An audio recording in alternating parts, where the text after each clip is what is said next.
ভাগে যারা কোরবানি দেয় এদের বেশিরভাগ মানুষের কোরবানি আল্লাহ তাআলা দরবারে কবুল হয় না। যে কয়েকটি কারণে কোরবানি কবুল হয় না ভাগে দেওয়ার কারণে, এর মধ্যে 1 নাম্বার কারণ হচ্ছে আপনি যার সাথে ভাগে কোরবানি দিতে যাবেন এর মধ্যে কোনো একজন বেনামাজি মানুষ যদি থাকে যিনি নামাজ পড়েন না, তাহলে ওই ব্যক্তির সাথে কোরবানি দিলে আপনার কোরবানি কবুল হবে না। কারণ ফরজ ইবাদত বাদ দিয়ে আপনি ওয়াজিব নিয়ে এত টানাটানি, এত ব্যস্ত হয়ে পড়েন যে আপনি ফজরের নামাজ, জোহরের নামাজ, আপনি ওয়াক্তের নামাজগুলো পড়েন না। ইভেন যারা কোরবানি দেয় কোরবানির দিনও ঠিক মতো 5 ওয়াক্ত নামাজ জামাতের সাথে পড়ে না। এটা গেল 1 নাম্বার। 2 নাম্বার কারণ হলো আপনার ভাগে যারা কোরবানি দিবেন কারো ইনকাম যদি হালাল না থাকে, অর্থাৎ কেউ যদি সুদখোর হয়, ঘুষখোর হয়, কেউ যদি চাঁদাবাজ হয়, টেন্ডারবাজ হয়, বিভিন্নভাবে আর্থিকভাবে দুর্নীতি করে ইনকাম করে, এরকম হালাল ইনকাম ছাড়া অন্যায়ভাবে যিনি ইনকাম করে কোরবানি দিবে, এই মানুষের সাথে যৌথভাবে কোরবানি দিলে আপনার হালাল টাকার কোরবানিও বরবাদ হয়ে যাবে। 3 নাম্বার এবং সর্বশেষ নাম্বার হলো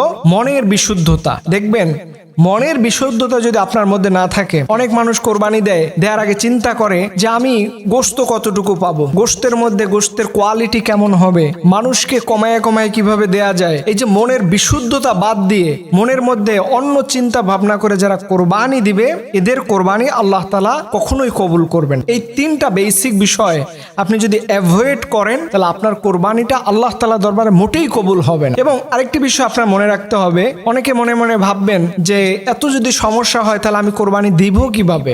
এর একটা সমাধান হচ্ছে, আমরা কিন্তু আমাদের দেশের এই যে ভাগে কোরবানি দেয়া এটা জায়েজ হলেও সবচেয়ে উত্তম হচ্ছে, নিরাপদ হচ্ছে আপনি এককভাবে করবেন। এখন অনেকে ভাববেন যে হুজুর এত টাকা তো আমার নাই, 80,000, 1,50,000 টাকা দিয়ে কোরবানি দেওয়ার মতো অ্যাবিলিটি আমার নাই, আমি কিভাবে কোরবানি দেব এককভাবে। সেই ক্ষেত্রে আমাদের সাজেস্ট হলো, আপনাদের পরামর্শ হলো, আপনি এই ক্ষেত্রে প্রয়োজনে একটা খাসি কিনে দিতে পারেন, একটা ছাগল কিনে দিতে পারেন, একটা ভেড়া কিনে দিতে পারেন, বা একটা, যেহেতু আমাদের দেশে দুম্বা অনেক দাম, সেক্ষেত্রে ছাগল ভেড়ার মধ্যেই আপনি চাইলে এককভাবে নিজে একটা কোরবানি দিতে পারেন। তাহলে কি হবে যে আপনার এই 7 জনের সিকিউরিটি আপনার নেওয়ার কোনো দরকার নেই, 7 জনের ঝামেলা আপনার পোহানোর দরকার নেই।